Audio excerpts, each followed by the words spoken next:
What is going on, my friends out there? Welcome to Gamers with Games. Nintendo's Direct happened last night, and I gave some of my impressions and my off-the-cuff reactions on Twitch during my live stream, which I hope you guys actually follow me on Twitch, twitch.tv/gamerswithgames, links in the description box below. But I want to get into a little bit more detail and actually give you guys some of my impressions on the Nintendo Direct that happened last night, for YouTube, and a little bit much more kind of like germinating of the ideas and stuff that we actually saw last night.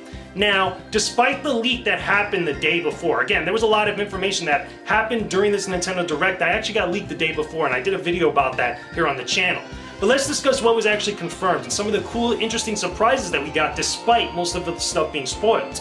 We got a brand new Kirby game, which I don't think anybody saw coming. Kirby Planet Robobot, which looks fun, looks interesting, has a little bit of co-op elements into it, adds some neat kind of like mech features that kind of mixes up and twists up the Kirby formula, and at least the Kirby universe as a whole. This should be fun. I'm really interested to see more about this game. It has some RPG elements kind of thrown into the mix and such, but really, this is a Kirby game tried and true, and Kirby games are always really chill platformers, despite having a lot of meaty content and even some challenging content regardless. We also got a new Paper Mario game, Paper Mario Color Splash, which is very cool. Again, a lot of people want something more along the lines of Thousand Year Door, and that's fine and dandy. However, I'd still think that just because we're getting a Paper Mario game, I think it's a big deal. I think it's a nice, cool thing. Granted, a lot of it is actually going to take a lot of nods and kind of like, example from Paper Mario Sticker Star. But again, regardless of how everybody feels about that, brand new Paper Mario is always a good thing. In addition to that, a couple other things that stood out to me. Azure Striker Gunvolt 2. Now, I played the original Azure Striker Gunvolt on Nintendo 3DS. I thought it was pretty cool. Made by some of the same people that did Mega Man X, which I think is great. This continues the actual game from the previous. Should be interesting. It also has a lot more Mega Man-esque type of stuff implemented this time around, where the actual hero of the character, the hero character that you play as in the main game, he actually is now able to copy the abilities of the boss characters that he actually defeats. Again, very much like Mega Man from the types of stuff that it's inspired by. That should be really fun, and I hope you guys check it out. The actual original game on Nintendo 3DS, Azure Striker Gunvolt, is actually at a discounted price now on the eShop. I hope you guys go check it out. It's a very cool game. A couple other things I also want to dive into. Hyrule Warriors Legends, we're getting brand new characters and brand new DLC content, including a season pass. Very freaking cool. I know that game is meaty as it is already, both on Nintendo 3DS and on Wii U. Hyrule Warriors Legends being the Nintendo 3DS version. That comes out, I believe it's later this month. That should be pretty awesome. And again, you also get a free download code to get some of the actual content that you get in that 3DS version for the Wii U version if you already own it. So, a lot of content, a lot of cool stuff for Legend of Zelda fans to get excited about. On top of Twilight Princess HD, which they talked about, which is cool. Again, that game is coming out, I believe if it's not already out now, I believe it came out yesterday or today, something like that. You guys go pick that up in stores right now. The game is very, very good. I know I've seen a lot of videos about it and such. Besides that, Star Fox Zero. You guys know I'm pumped up and I'm hyped up for Star Fox Zero. They talked a little bit more about it. I think it's very cool, some of the amiibo compatibility that it has with it. You'll be able to get a retro R-Wing in Star Fox Zero. That's pretty damn cool. It not only has the retro R-Wing kind of like decal stuff on it, but it also has the retro R-Wing Walker mode, which again, very cool. They kind of brought back the Walker mode for Star Fox Zero that was kind of unused in Star Fox 2, but now it's back in this, and then you'll be able to use the retro Walker, which is cool. But a couple of things that I have to noteworthy that are kind of like discuss about this that are noteworthy. I really wish that there was a new Star Fox amiibo on top of the amiibos that we actually got. I know that Nintendo has been doing, some different types of amiibo support for these different games, including Kirby's Planet Robobot, actually getting its own line of amiibos. Twilight Princess HD also got its brand new Wolf Link amiibo. I really was pulling to see like a Star Fox R-Wing or Walker or Tank amiibo for the game when it actually releases April 22nd, which, by the way, guys, no delay. The leak had said that the game was going to get delayed till about May or June. That was completely false and that was completely wrong. The game is still coming out April 22nd, and I'm pumped up, I'm hyped, and I'm really satisfied with that. Really worried that the game was going to get delayed, but that isn't the case. But anyway, I really wish that there was an actual amiibo. I would have bought that. I would have been really happy with that. And I really wish also the amiibo support offered like new missions and stuff rather than just the actual retro R-Wing. I know that there might be some other stuff down the line that we might actually get more details about as we get closer to the release. But really, I was hoping for something a little bit more with Star Fox Zero, and also some more clarification about the actual controls. They have now an actual co-op mode where you'll be able to control the R-Wing with the Pro Controller and then control the targeting with the actual gamepad. I'm not too much of a fan like that. That doesn't seem like real true co-op to me. I would have rather had it where someone uses the TV controlling with the gamepad, no, not the gamepad, for the Pro Controller, using one screen controlling one R-Wing, and then another person using the gamepad using their own separate screen controlling another R-Wing, like on Team Star Fox and stuff. That would have been awesome co-op, but you know, that was wishful thinking. So regardless though, they talked about that, and I'm really excited for the release on April 22nd. They also talked a little bit about Pokken Tournament. They detailed some of the stuff that was going to be in the final release of that game. Again, I've played Pokken Tournament back in, New York Comic Con last year when I went to a Dave & Buster's. They had an arcade cabinet imported from Japan. Played the game for a little bit with a couple friends of mine. It was pretty awesome. I can't wait to check out this game later on this month. That should be pretty dope on Wii U.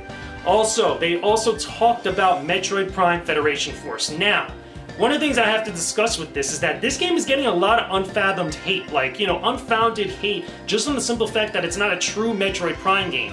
I understand, Metroid fans, I know you're very pissed off right now. It's like the 30th anniversary of the Metroid series, and understandably so, we should be getting a true Metroid game.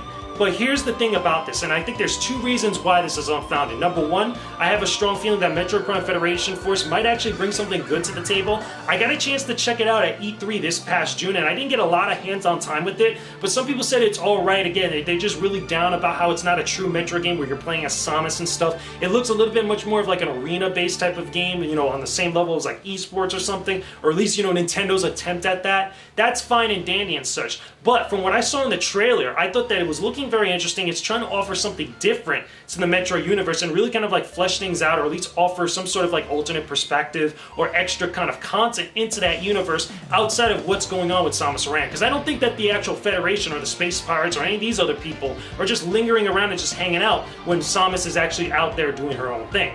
The other thing I want to bring up, which is point two, is that there's also, I have a strong feeling that we're going to get a big announcement for the Metroid series in relation to the NX this E3 in June. I really believe that Nintendo's not stupid. I think clearly they've not only seen the response that they've gotten for Metroid Prime Federation Force, but I think for quite some time now, they've been developing a Metroid game that's kind of like on like the side and really kind of like off the cuff that they haven't really talked about. And I think that's going to probably be one of the launch titles for the Nintendo NX. But I digress. That's pretty much just hearsay right now and wishful thinking. I could be totally wrong. But I really don't think that all this hate, that just because of the simple fact it's not a real Metroid Prime game, or it's not like, you know, starring Samus, it's not like something that the fans really wanted at this moment, that everybody should really just dog this game. I've seen some of the editorials that have been posted up on Kotaku where people are just disliking the hell out of this video and this trailer on the Nintendo YouTube channel. It's absolutely ridiculous. It's absolutely crazy. But again, that's the fan response. Let's see how Nintendo responds within the next couple months going into E3 in June. Besides that, they had a couple other little different things that they talked about, a couple like little smaller games, but also one of the big announcements of what they announced was that for the Nintendo 3DS, we're going to be getting Super Nintendo games on the Virtual Console, including Super Mario World, F-Zero, and A Link to the Past. This should make a lot of people happy, again, that they love those games. A lot of people buy these games multiple times over and over and over again. So it's cool to see more games coming to the Virtual Console. I'm hoping maybe at E3, maybe down the line, we start getting more N64 and also more GameCube games for the Virtual Console for the Wii U. Not just the Nintendo 3DS stuff, getting the Nintendo and Super Nintendo stuff. But I want to see them take it even further and such. A couple other things, they didn't talk about any of their mobile platforms or any of their mobile plans and stuff for, like, you know, what is it? I believe it's Miitomo. They didn't really dive into that. They did talk about My Nintendo very, very briefly. They said that very soon they're going to have people start kind of signing up for it to start earning rewards and points and such for all these different types of things of what they used to do with Club Nintendo in the past. But now it's a totally different platform. And obviously, no NX talk, no Zelda Wii U talk at all as well. They really didn't even touch upon that. I know that HMK was pretty pissed off about that. He was like, yo, come on, son.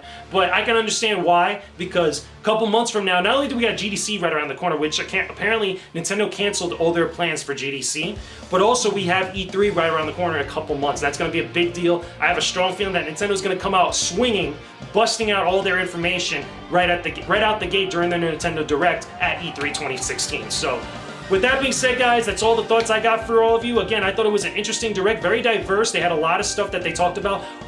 They had like, you know, pseudo like little surprises, including Monster Hunter Generations, which was another one, again, you know, just throwing out the cuff right there. A cross promotion with Fire Emblem, which is a brand new game, again, brand new Monster Hunter game with some Fire Emblem stuff implemented into it. Very, very, very cool. A lot of people should be excited. You get a lot of different, content if you own the original Monster Hunter 4 Ultimate on Nintendo 3DS and you have your saved data transfer over. But again, getting ahead of myself, getting all over the place, I'm gonna wrap this up. So that's all the thoughts I got for you guys on the Nintendo Direct. Hopefully you guys actually check out my archive over on my Twitch channel to see like some of my other kind of like immediate reactions to the Direct. Leave a comment in the comment section below. Tell me what you guys think about the Nintendo Direct, any of your favorite stuff that you saw, any of the stuff that you thought was maybe lacking, and stuff that you wanted to see or stuff that you got disappointed in, whether it's Metroid Prime Federation Force, Monster Hunter Generations, Kirby, Pokken, you know, anything that you guys want to talk about, put it in the comment section below. Don't forget to leave a like on this video. Don't forget to subscribe to the Gamers with Gains channel for all my content and all my videos on gaming, on motivation, stronger living, and a whole bunch of other cool stuff. I have some really fun plans in store for the channel very, very soon. I'm going to be announcing them very, very soon. Not only on my Twitch TV channel, but also here on YouTube. It should be interesting. I will talk to all of you guys again real soon. Peace out. Stay epic, everybody.